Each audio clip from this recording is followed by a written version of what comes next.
Alors, je m'appelle Benjamin Musawa, je suis masseur-kinésithérapeute et aujourd'hui, on va s'occuper du pôle France. On va leur faire passer beaucoup de tests ici dans le cabinet paramédical d'Olioul.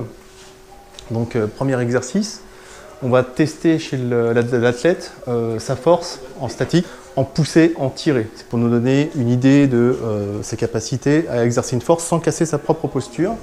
Et dans un deuxième temps, on va tester sa coordination musculaire. Donc là, prêt.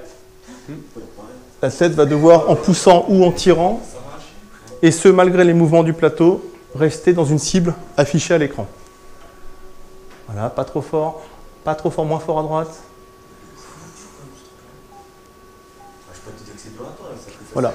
Sur l'autre machine, il y a une plateforme de stabilométrie sur laquelle on peut faire une mesure de ses capacités à rester en posture.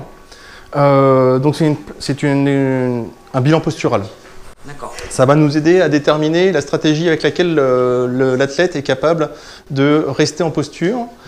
Et sa stratégie, c'est-à-dire est-ce qu'il va utiliser des mouvements à faible vitesse ou plutôt rester statique à haute vitesse. Ça va nous déterminer également et nous aider à déterminer sa capacité à rester en équilibre en fonction du stress qu'on lui impose et plutôt sur quel stress il va être le plus sensible.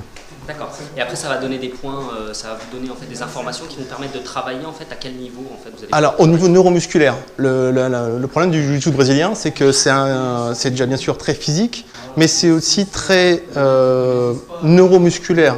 Qu'est-ce que ça veut dire? Ça veut dire qu'en fait le cerveau a une part extrêmement importante du mouvement et le mouvement, la technique va être bonne ou mauvaise.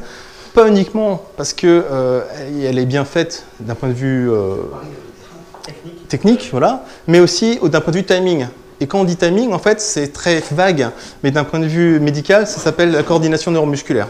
En gros, c'est la sensation, est-ce que la capacité à l'athlète à sentir le mouvement au moment où il doit la faire, comment il va la faire en fonction des réactions de l'adversaire.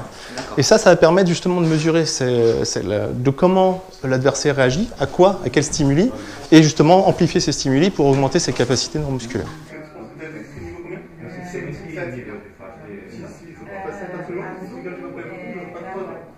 Ah ouais, donc si tu crois, ok, maintenant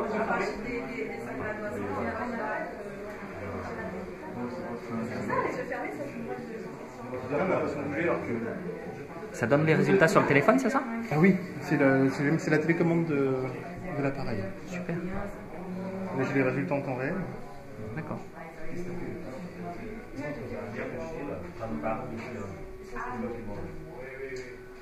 Oh, Robin.